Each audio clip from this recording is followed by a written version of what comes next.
These days, a lot of people are sick, and there's no pleasure in saying that we recognize that this was anticipated and potentially could have been mitigated.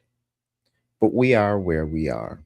And as you go into the Christmas period, you need to be quite reflective in the sense that many, not many, some of the people that you come across may not be there the Christmas afterwards.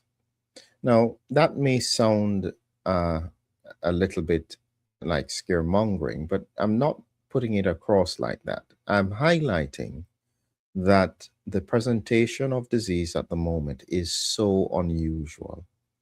The speed at which people deteriorate and pass away is incredible. And I'm saying this from observing it. So this is not just an idea. You just don't know about it as yet. And the challenge that we have is it is so difficult to predict how and who will be involved or who will be affected.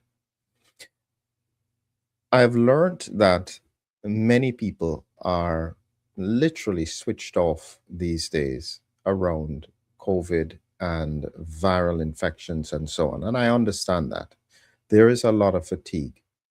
The problem is we are dealing with disease presentation that is very different to what happened early in the pandemic.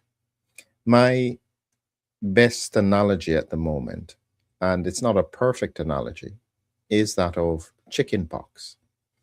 On your first exposure to chickenpox, you get the rash and it's easily recognizable. If you have a reactivation of the same virus, that's the important, the varicella zoster virus. If there is a reactivation of this virus, you get shingles, a completely different disease presentation by the same virus. Now, that's really what we're dealing with at the moment.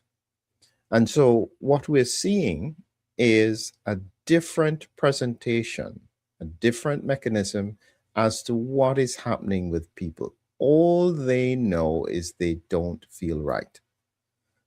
They know that something is wrong. And what's very difficult is that usual blood tests don't show anything. Maybe a little bit of inflammation, but nothing out of the ordinary. And it is that very unusual pattern that I've been researching now for a number of years. And even with the research, it is very difficult to identify and to make sense of. What I've tended to do now is take what I call a retrospective history. That means that when someone has a significant event, I then go searching for a viral prodrome. And I've done this for years. So, this is part of the reason why I recognize this pattern. And very often, sometimes days, a week before a significant medical event, you will find evidence of a prodrome. Now, it's important to note that this has always happened, meaning that any viral infection can be a trigger for medical complications.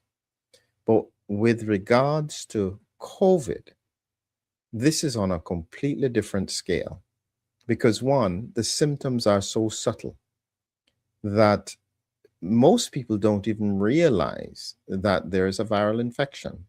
I usually have to prod it out of them. It's questions like, did you feel different? Were you very fatigued? Did you have a sore throat or a cough?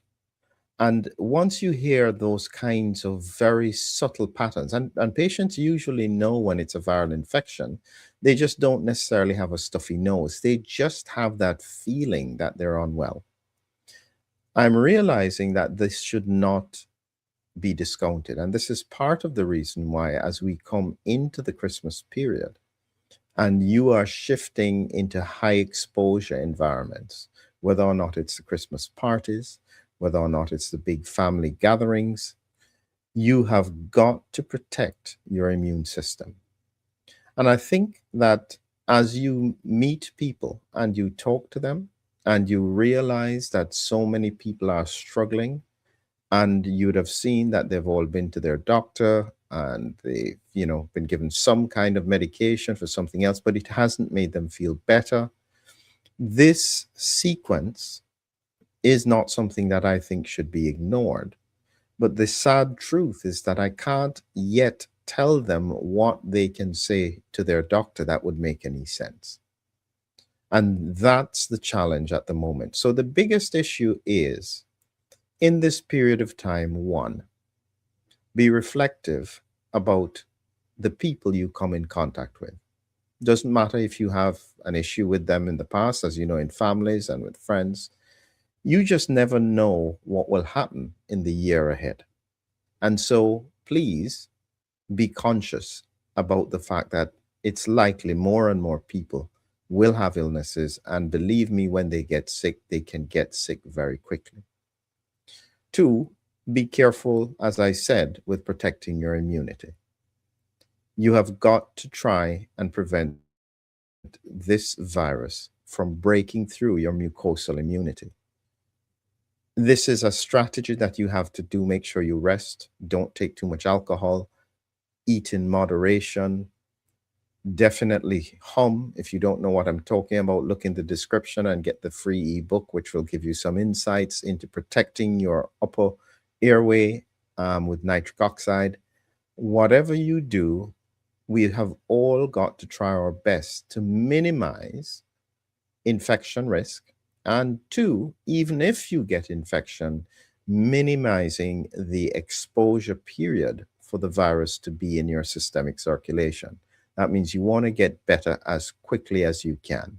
Simple things like the immunity to help support it, vitamin C, zinc, vitamin D, things like that, all help to try and protect you.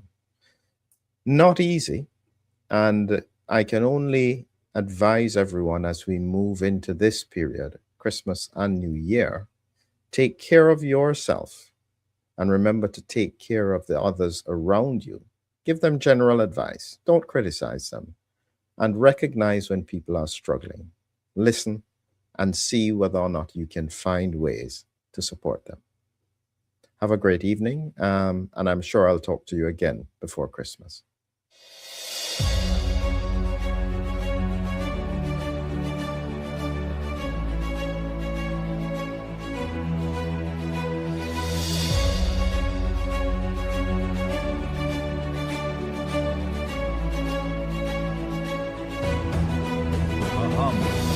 A hero, an immune adventure.